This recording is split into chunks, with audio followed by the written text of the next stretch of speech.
조선 중엽의 어느 산골 장터, 해가 중천에 뜬 사시가 되면 사람들이 하나둘 모여들기 시작하는데요. 5일장이 서는 날이면 이곳은 온갖 물건과 사람들로 북적거리곤 했습니다. 쌀장수와 포목장수들이 큰 소리로 물건을 팔고 농부들은 자신이 기른 채소를 가지고 나와 좋은 값을 받으려고 목청을 높였지요. 그런데 그 장터 한 구석 허름한 초가집 처마 밑에는 늘 쪼그려 앉아있는 한 처녀가 있었으니 바로 연희라는 아이였습니다.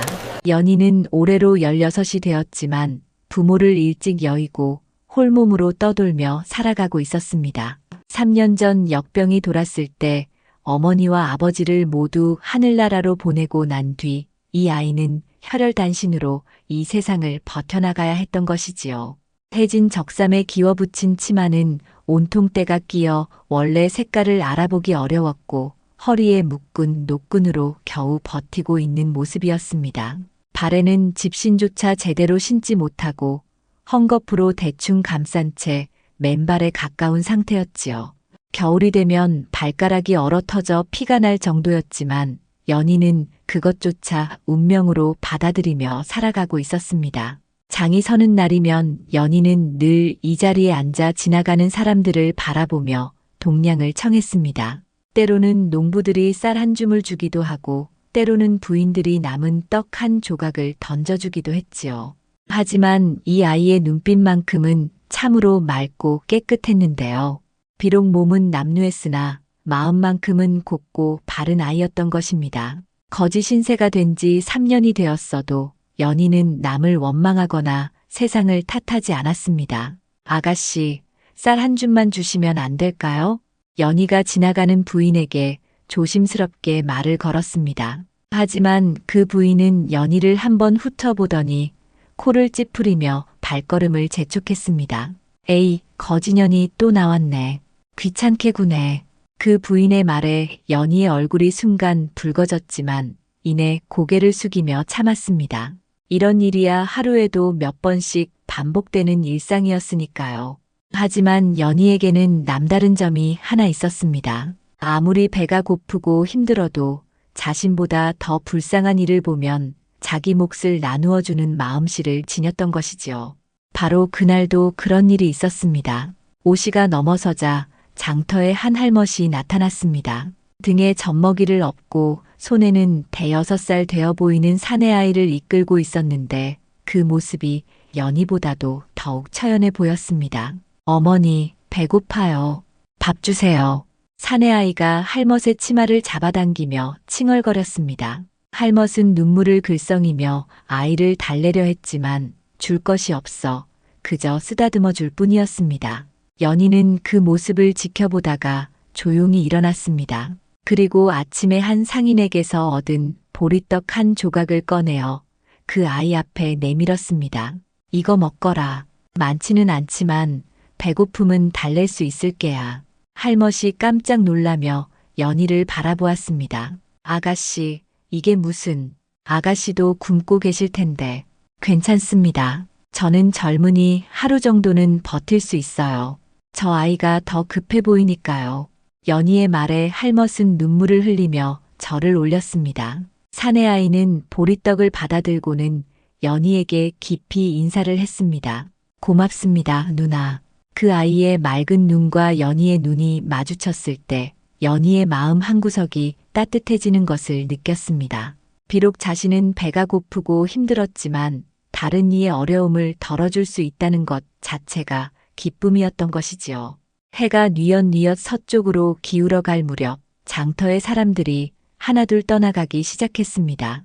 연희도 오늘 하루의 동량을 마치고 일어서려 했는데 갑자기 어지러움이 몰려왔습니다. 아침부터 아무것도 먹지 못한 데다가 유일한 보리떡마저 남에게 주었으니 당연한 일이었습니다. 아이고, 연희가 비틀거리며 쓰러질 뻔했을 때 누군가의 손이 그녀를 붙잡았습니다.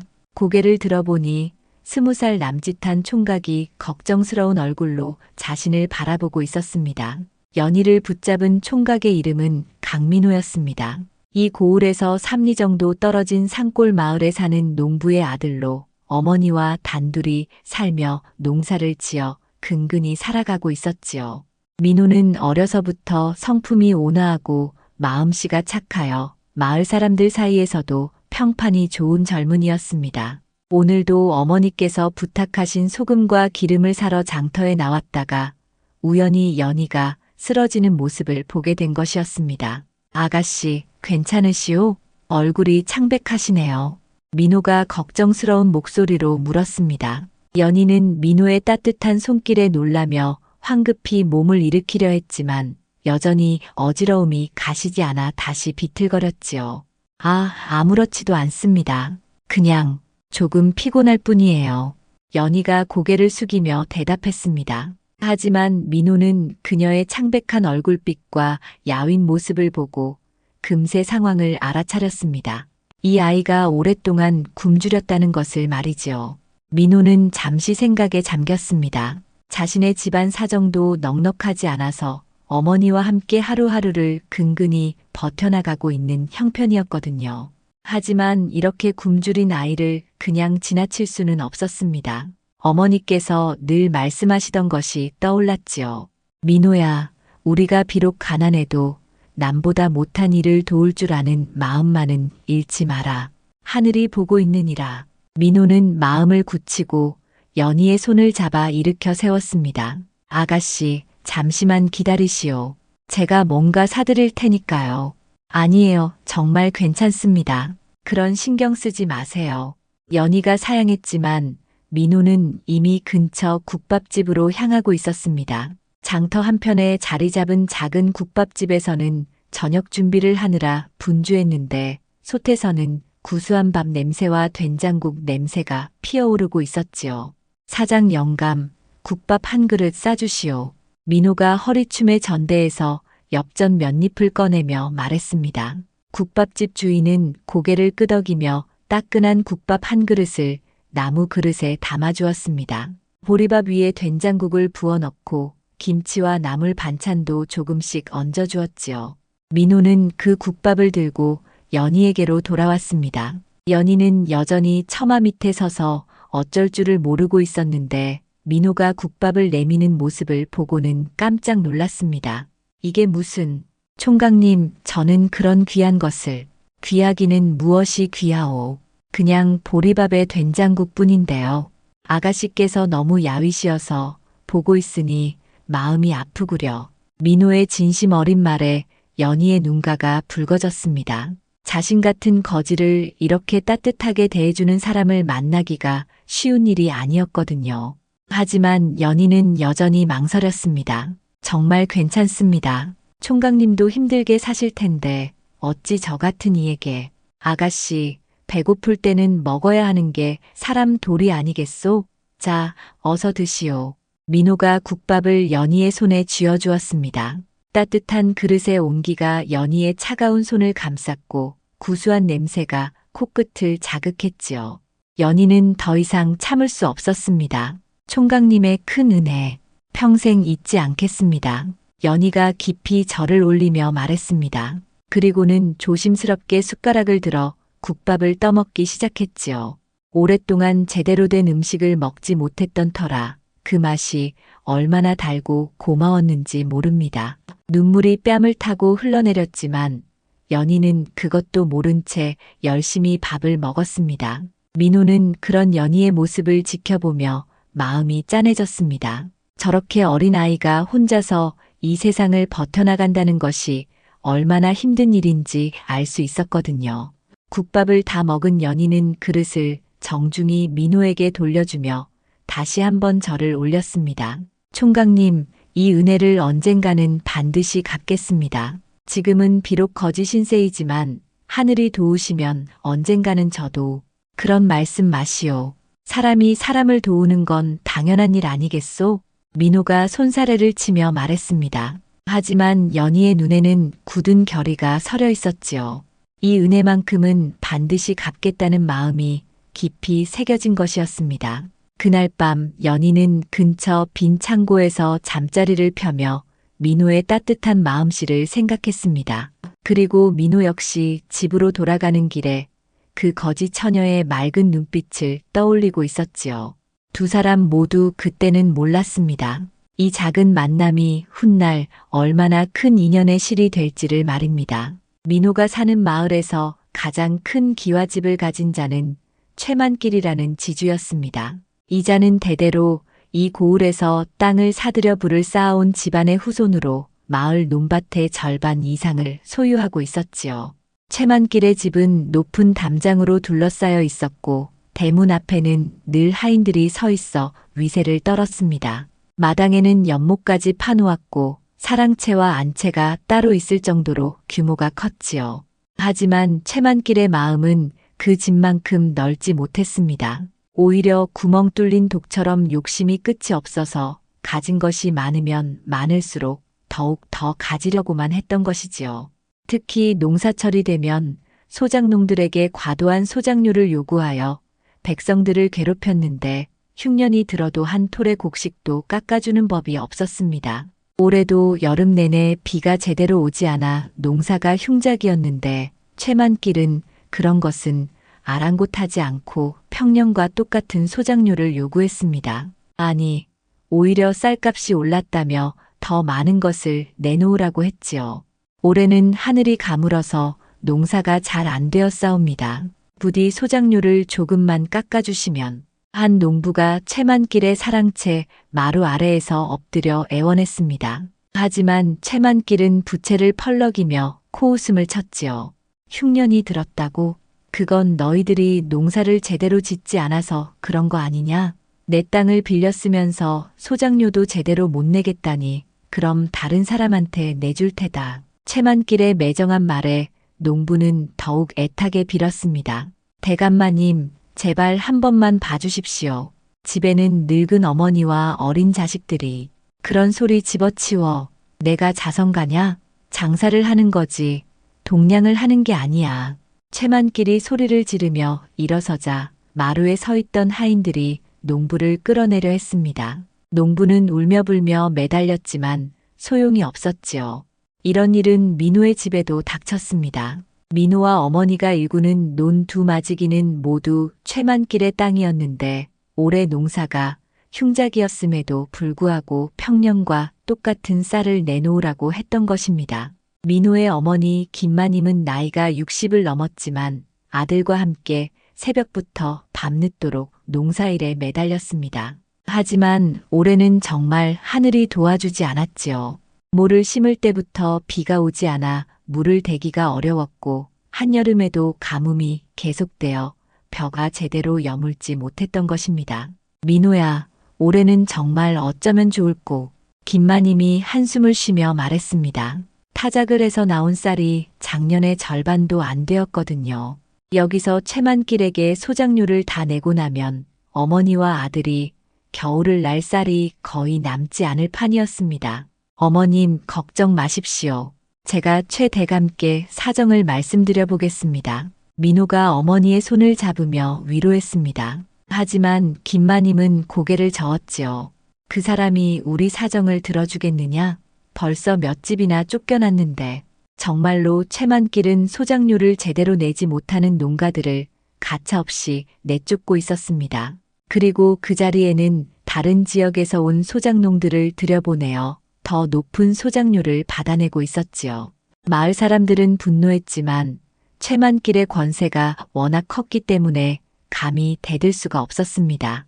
더욱 가슴 아픈 일은 최만길이 관아와도 손을 잡고 있다는 것이었습니다. 고을 원님에게 해마다 많은 뇌물을 바치며 자신의 비리를 덮어달라고 부탁했고 원님 역시 그 달콤한 유혹에 넘어가 최만길의 편을 들어주고 있었던 것이지요. 백성들이 최만길의 횡포를 관하에 고발해봐도 소용이 없었습니다. 오히려 고발한 사람이 누명을 써서 곤장을 막기 일쑤였거든요. 이렇게 해서 최만길의 세력은 날로 커져갔고 마을 사람들의 고통은 깊어만 갔습니다. 그런데 어느 날 최만길에게 새로운 욕심이 생겼습니다. 민호네 집 근처에 있는 좋은 땅을 차지하고 싶어진 것이지요. 그 땅은 원래 민호 아버지의 소유였는데 아버지가 돌아가신 후 민호와 어머니가 간신히 지켜오고 있었습니다. 저 땅만 있으면 내 땅이 한 덩어리가 되는데. 최만길이 탐욕스러운 눈빛으로 중얼거렸습니다. 그리고는 음흉한 계략을 세우기 시작했지요. 민호네에 억지로 빚을 만들어서 그 빚을 빌미로 땅을 빼앗으려는 것이었습니다. 최만길은 며칠 후 민호를 불러들였습니다. 민호가 사랑채에 들어서자 최만길은 거드름을 피우며 말했습니다. 강민호, 너희 집 소장료가 밀려있다는 걸 아느냐? 예, 저희가 언제 소장료를, 작년에 쌀 2가마를 덜 냈어. 그것도 모르고 있었단 말이냐? 최만길의 거짓말에 민호는 당황했습니다. 분명히 작년에도 소장료를 다 냈는데 이상한 일이었지요. 하지만 최만길은 이미 조작된 장부를 내보이며 우기기 시작했습니다. 민호는 그날부터 최만길의 올가미에 걸려들게 되었습니다. 거짓 빚을 진 것으로 둔갑된 채로 말이지요. 이 고을의 원님인 윤시연은 본래 양반 출신으로 과거에 급제하여 벼슬길에 오른 사람이었습니다. 하지만 그의 마음속에는 청렴한 관리가 되겠다는 뜻보다는 어떻게든 돈을 많이 모아서 편안하게 살겠다는 욕심만이 가득했지요. 관아의 동원에 앉아 있을 때면 늘 손에 부채를 들고 거드름을 피우며 백성들의 어려움보다는 자신의 주머니를 채우는 일에만 관심이 있었습니다. 윤시연이 이 고을에 부임한 지 3년이 되었는데 그동안 최만길과는 은밀한 거래를 맺고 있었습니다. 해마다 추수가 끝나면 최만길은 관아를 찾아가 원님에게 많은 뇌물을 바쳤고 그 대가로 자신의 불법적인 행위들을 눈감아 달라고 부탁했던 것이지요. 올해도 어김없이 최만길은 관아의 내아를 찾았습니다. 그의 뒤를 따르던 하인들이 커다란 보자기에 쌓인 물건들을 들고 있었는데 그 안에는 은자와 비단 그리고 귀한 인삼과 꿀등이 가득 들어 있었지요. 윤시연은 그 값진 물건들을 보며 만족스러운 표정을 지었습니다. 이미 몇 년째 이어져 온 은밀한 거래였기에 둘 사이에는 별다른 말이 필요하지도 않았지요. 하인들을 물리친 후 최만길과 윤시연은 단둘이 앉아 은밀한 이야기를 나누기 시작했습니다. 최만길은 요즘 백성들이 소장료 때문에 불평을 늘어놓는다며 혹시 관아에 고발이라도 들어오지 않았는지 궁금해했지요. 윤시연은 그런 쓸데없는 고발들은 자신이 알아서 처리하고 있다며 여유롭게 부채질을 했습니다. 정말로 그는 백성들이 최만길의 횡포를 고발해와도 모두 묵살해버리거나 오히려 고발한 사람을 트집 잡아버릴 주곤 했던 것이지요. 지난달에도 한 농부가 최만길의 불법 행위를 고발했다가 도리어 허위 고발죄로 곤장을 맞고 쫓겨난 일이 있었습니다. 최만길이 특히 신경 쓰이는 인물이 있다고 했습니다. 바로 강민호라는 젊은이였지요. 민호가 마을 사람들 사이에서 인망이 높아서 자칫하면 자신을 반대하는 세력의 중심이 될 수 있다고 생각했던 것입니다. 최만길은 교활한 미소를 지으며 원님께서 한번 불러서 혼을 내주면 좋겠다고 제안했지요. 강민호라, 그 젊은 놈이 불온한 생각을 품고 있다는 소문이 있소. 최만길이 거짓으로 꾸민 이야기를 늘어놓았습니다. 마을 사람들을 선동해서 관아에 반기를 들려고 한다는 것이었지요. 윤시연은 미간을 찌푸리며 고개를 끄덕였습니다. 반역의 싹은 일찍 잘라야 한다는 생각이었던 것이지요. 며칠 후 관아의 교졸들이 민호의 집으로 찾아왔습니다. 민호와 어머니가 저녁 식사를 하고 있을 때였는데 갑자기 대문을 쾅쾅 두드리는 소리가 들렸지요. 교졸들이 큰 소리로 강민호를 잡아가겠다며 외쳤습니다. 민호와 김마님은 깜짝 놀라며 서로를 바라보았지요. 민호는 자신이 아무 잘못한 일이 없다고 생각했지만 교졸들은 이미 대문을 열고 들어오고 있었습니다. 앞장선 교졸이 민호를 보더니 거칠게 소리를 쳤습니다. 원님께서 찾으신다며 어서 따라오라고 했지요. 민호가 무슨 죄냐고 묻자 교졸은 시끄럽다며 죄가 있는지 없는지는 관아에서 알아볼 일이라고 했습니다. 교졸들이 민호의 팔을 잡고 끌어갔고 김마님은 울며불며 따라가려 했지만 다른 교졸이 막아섰지요. 민호는 어머니에게 걱정하지 말라는 눈빛을 보낸 후 교졸들에게 끌려 관아로 향했습니다. 마을 사람들이 하나둘 나와서 이 광경을 지켜보았지만 감히 나서서 말릴 수는 없었지요. 모두들 최만길과 원님의 권세를 두려워했기 때문이었습니다. 관아에 도착한 민호는 곧바로 동원으로 끌려갔습니다. 높은 마루 위에 앉아있는 윤시연의 위압적인 모습이 민호를 내려다보고 있었지요. 원님은 민고가 마을에서 불온한 소문을 퍼뜨리며 백성들을 선동하고 있다고 추궁했습니다. 민호는 어이가 없었습니다. 자신이 언제 그런 일을 했다는 것인지 전혀 알 수가 없었거든요. 그런 일을 한 적이 없다며 누군가 자신을 모함하는 것 같다고 항변했지만 윤시연은 호통을 쳤습니다. 지금 원님인 자신을 거짓말쟁이라고 하는 거냐며 화를 냈지요. 윤시연은 곁에 서 있던 형리에게 손짓을 했습니다. 이놈이 아직도 자기 죄를 모르는 모양이니 매부터 때려서 정신을 차리게 하라고 명령했지요. 민고가 잠깐만 기다려달라며 말을 하려 했지만 형리의 곤장이 이미 민호의 다리를 내리쳤습니다. 순간 뼈에 사무치는 아픔이 민호를 엄습했지요.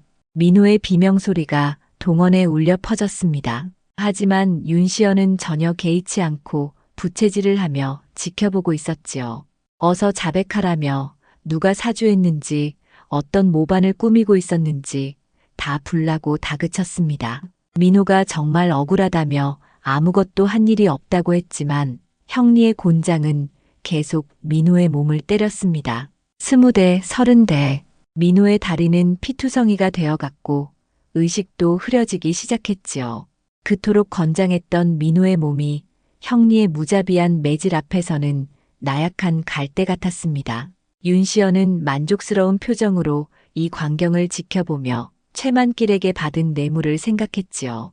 그날 밤 민호는 관아의 옥사에 갇혔습니다. 차가운 감옥 바닥에 누워 온몸의 아픔을 견디며 민호는 이 모든 일이 최만길의 음모라는 것을 깨달았습니다. 하지만 지금으로서는 어찌할 도리가 없었지요. 한편 집에서 기다리고 있던 김마님은 밤새 잠을 이루지 못했습니다. 아들이 무사히 돌아올 수 있을지 걱정이 태산 같았거든요. 새벽이 되어서야 마을 사람 하나가 찾아와 민호가 옥에 갇혔다는 소식을 전해주었을 때 김마님은 그 자리에서 기절하고 말았습니다. 민호가 관아의 옥사에 갇혔다는 소식이 장터에까지 퍼진 것은 사흘째 되는 날이었습니다. 연희는 여느 때처럼 처마 밑에 앉아 동냥을 하고 있었는데 지나가던 장꾼들이 하는 이야기를 우연히 듣게 되었지요. 그들은 강민호라는 젊은이가 억울한 누명을 쓰고 관아에 끌려갔다며 안타까워하고 있었습니다. 연희의 가슴이 철렁 내려앉았습니다. 강민호라는 이름을 들었을 때 며칠 전 자신에게 따뜻한 국밥 한 그릇을 사주었던 그 착한 총각의 얼굴이 떠올랐거든요. 연희는 급히 일어나서 그 장꾼들에게 다가갔습니다. 저 혹시 그 강민호라는 분이 어떤 분인지 여쭤봐도 될까요? 장꾼 중 하나가 연희를 돌아보며 대답했습니다. 아, 그 총각 말이냐? 산골 마을에 사는 농부의 아들인데 참 마음씨가 착한 젊은이지. 그런데 최만길 때문에 억울하게 잡혀간 모양이야. 연희의 예상이 맞았습니다. 바로 자신에게 은혜를 베풀어 주었던 그 총각이었던 것이지요. 연희는 그 자리에서 무릎이 꺾일 뻔했습니다. 자신에게 밥 한 끼를 사주며 따뜻한 마음을 베풀어 주었던 사람이 지금 차가운 옥사에서 고생하고 있다니 견딜 수가 없었거든요. 그날 밤 연희는 잠을 이룰 수가 없었습니다. 빈 창고 구석에 누워 있으면서도 계속해서 민호의 모습이 떠올랐지요.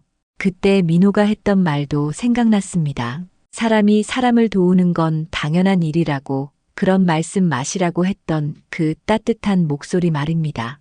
이제 그 은혜를 갚을 때가 왔구나. 연희가 어둠 속에서 중얼거렸습니다. 비록 자신은 보잘것없는 거지 처녀에 불과하지만 은혜를 잊지 않는 마음만큼은 누구에게도 지지 않았거든요. 더욱이 민호가 억울한 누명을 쓰고 있다면 자신이 나서서라도 그 억울함을 밝혀야 한다고 생각했습니다. 연희는 며칠 동안 마을과 장터를 돌아다니며 민호에 대한 이야기를 들어보았습니다. 마을 사람들은 모두 입을 모아 민호의 인품을 칭찬했지요. 성실하고 효성이 깊으며 남을 도울 줄 아는 착한 젊은이라고 했습니다. 그런 사람이 역적 혐의로 잡혀갔다는 것을 믿을 수 없어 했지요.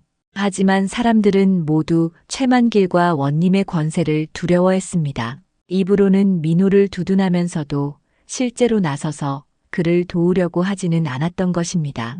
연희는 그런 사람들의 모습을 보며 안타까워했지만 그들을 탓할 수는 없었습니다. 모두들 자신의 가족을 지켜야 할 처지였으니까요.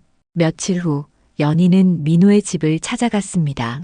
산골 마을까지는 장터에서 한 시진 정도 걸어야 하는 거리였지요. 연희는 맨발에 가까운 발로 그 험한 산길을 걸어갔습니다. 발가락이 돌에 찔려 피가 났지만 그런 것은 아무렇지도 않았습니다. 민호의 집은 작은 초가집이었지만 정갈하게 잘 정돈되어 있었습니다. 마당에는 텃밭이 있었고 마당가에는 장독대가 놓여 있었지요.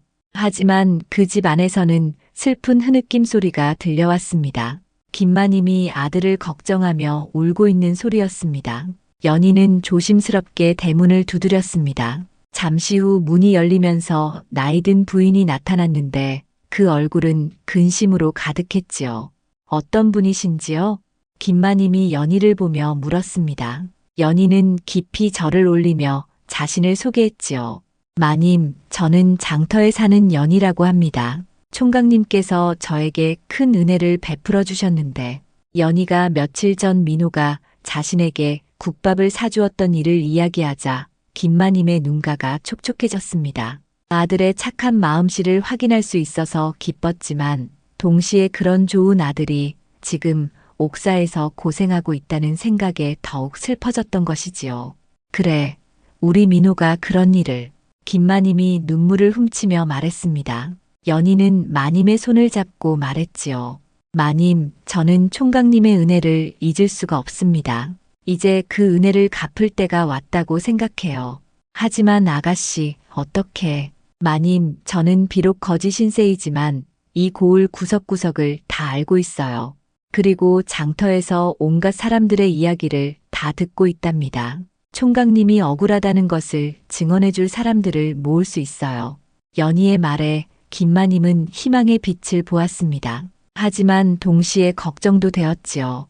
아가씨, 그런 일을 하다가 아가씨까지 위험해지면 어떻게 하나? 마님, 은혜를 받고도 모른 척한다면 제가 사람이겠습니까? 총각님이 저를 도와주셨을 때는 아무 조건도 달지 않으셨어요. 이제 제가 그 마음을 갚을 차례입니다. 연희의 굳은 의지를 본 김마님은 더 이상 말릴 수 없었습니다. 오히려 이런 어려운 시기에 아들을 도우려는 사람이 있다는 것이 고마웠지요. 그날부터 연희는 본격적으로 움직이기 시작했습니다. 장터와 마을을 돌아다니며 민호를 아는 사람들을 만나고 최만길의 악행에 대한 증언을 모으기 시작한 것입니다. 비록 거지 처녀였지만 은혜를 갚겠다는 마음 하나로 굳세게 나아갔습니다. 연희는 그 작은 몸에 큰 용기를 품고 있었습니다. 민호가 베풀어준 작은 은혜가 이제 큰 희망의 씨앗이 되어 자라나고 있었던 것이지요.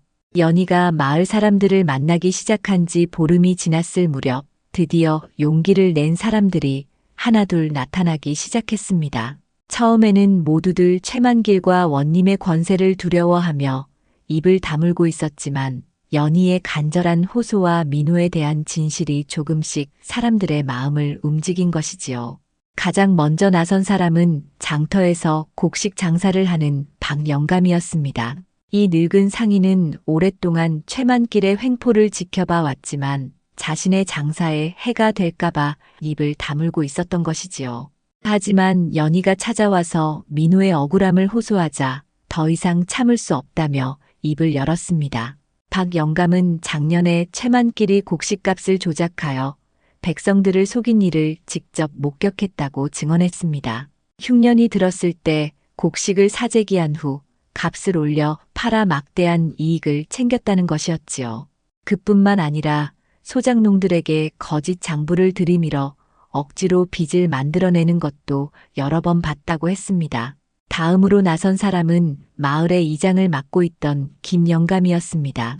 그는 최만길이 관아와 결탁하여 백성들의 고발을 무마시키는 것을 알고 있었지만 자신의 안전 때문에 모른 척하고 있었던 것이지요. 하지만 연희의 진심에 감동하여 마침내 진실을 말하기로 결심했습니다. 김영감이 증언한 내용은 충격적이었습니다. 최만길이 해마다 원님에게 바치는 뇌물의 규모와 방법, 그리고 그 대가로 어떤 특혜를 받고 있는지를 구체적으로 알고 있었던 것이지요. 심지어 원님과 최만길이 은밀하게 만나는 장소까지 알고 있었습니다. 연희야, 내가 이런 말을 하는 것은 정말 위험한 일이지만 더 이상 참을 수가 없구나. 김영감이 떨리는 목소리로 말했습니다. 연희는 그런 영감의 손을 잡고 고개를 숙였지요. 영감님 고맙습니다. 영감님의 용기가 민호 총각을 구할 수 있을 거예요. 하루하루가 지나면서 더 많은 사람들이 연희의 곁에 모여들었습니다. 최만길에게 땅을 빼앗긴 농부들, 억울한 소작료를 강요받은 사람들, 관아에서 부당한 대우를 받은 백성들이 하나둘 진실을 말하기 시작한 것이지요. 모두들 지금까지는 두려움 때문에 입을 다물고 있었지만 연희라는 작은 존재가 보여준 용기에 감화되어 나선 것이었습니다. 연희는 이들의 증언을 하나하나 정리하여 기록했습니다. 비록 글자를 제대로 배우지 못한 거지 처녀였지만 장터에서 온갖 사람들을 만나며 어느 정도의 글은 익혀두었거든요. 거칠고 서투른 글씨였지만 그 안에는 진실을 밝히려는 간절한 마음이 담겨 있었습니다. 드디어 연희가 결정적인 행동에 나설 때가 왔습니다. 5일장이 서는 날, 평소보다 많은 사람들이 몰려든 장터 한복판에서 연희는 큰 목소리로 외치기 시작했습니다. 여러분, 들어보세요. 강민호 총각이 억울한 누명을 쓰고 옥에 갇혀 있습니다. 연희의 외침에 장터의 사람들이 하나둘 모여들기 시작했습니다. 처음에는 무슨 일인가 싶어 구경꾼들이 모였지만 연희의 이야기를 들으면서 점점 진지한 표정이 되었지요. 연희는 민호가 자신에게 베풀어준 은혜에 대해 이야기했습니다. 굶주린 자신에게 따뜻한 국밥 한 그릇을 사주었던 그 마음씨, 그리고 그런 착한 사람이 지금 억울하게 고생하고 있다는 사실을 호소했지요.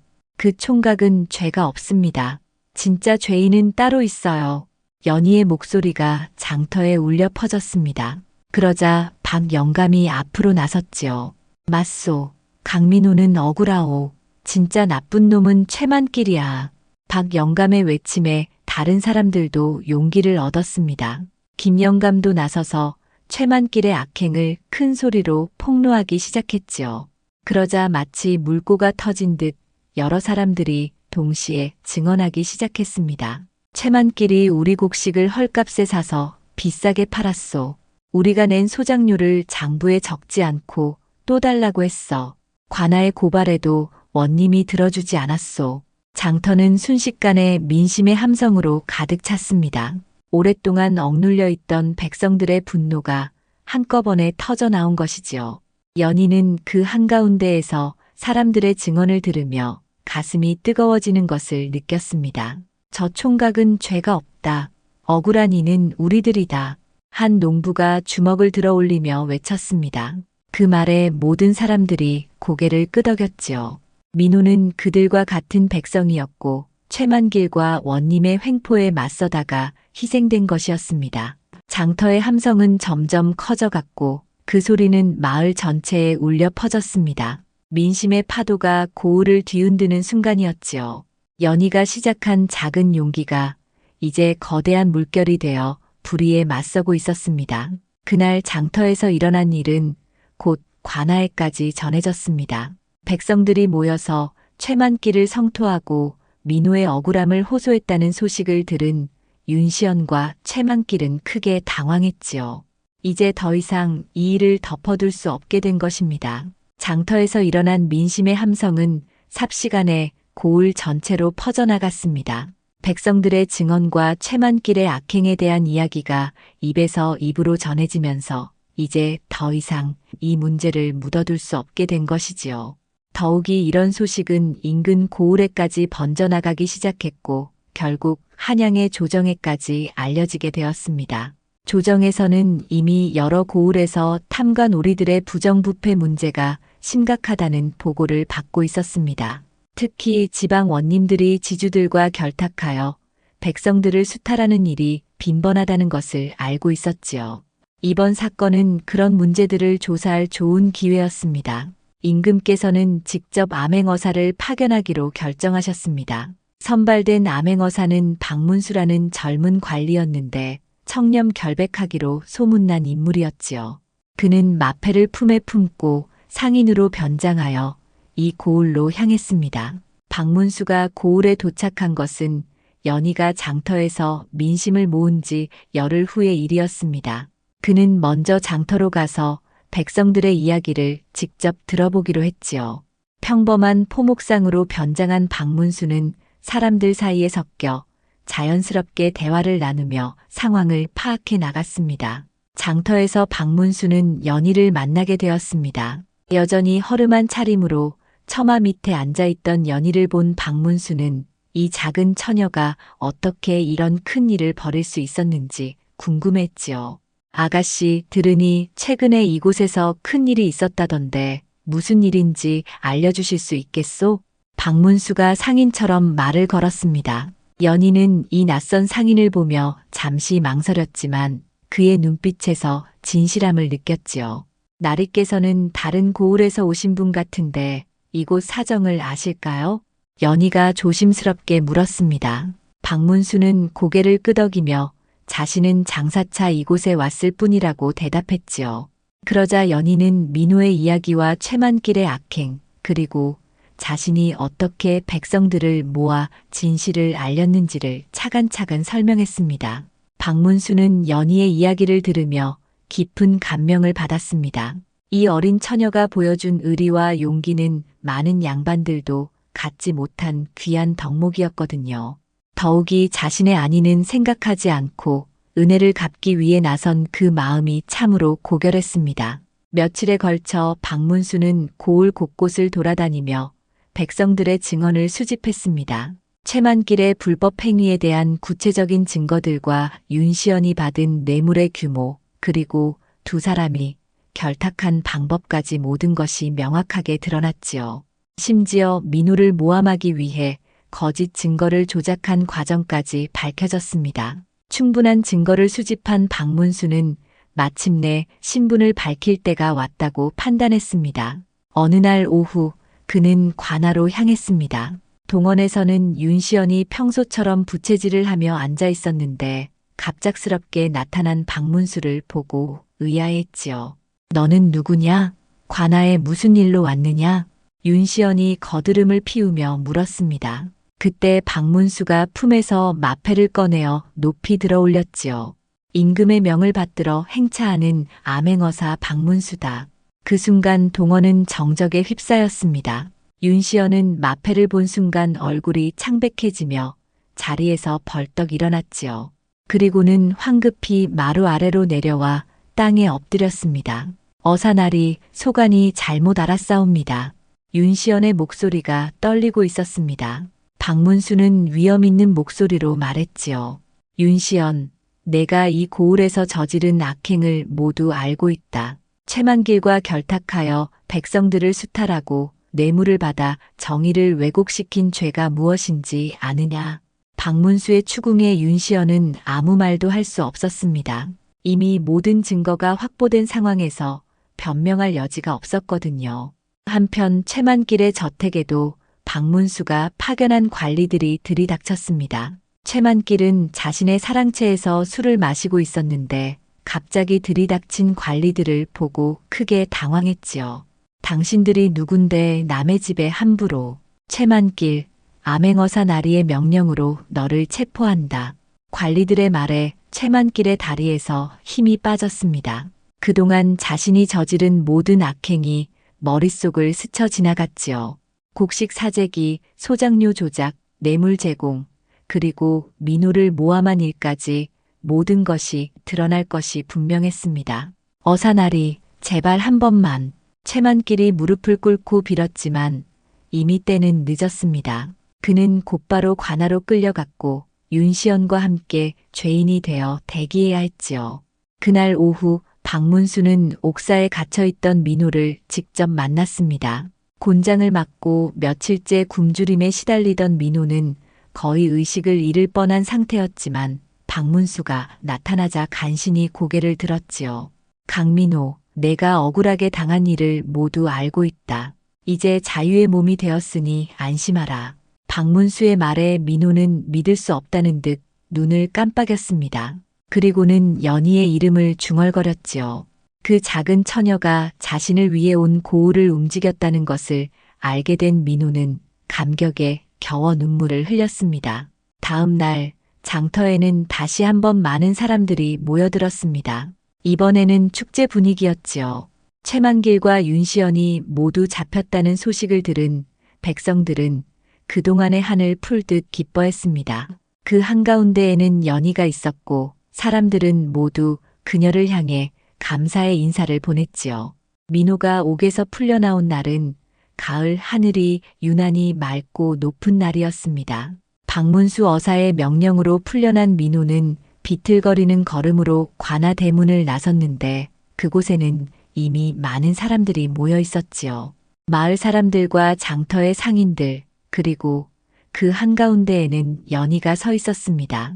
민호는 연희를 보는 순간 무릎이 꺾일 뻔했습니다. 자신을 위해 온 고우를 움직인 그 작은 처녀의 모습이 햇살을 받아 더욱 빛나 보였거든요.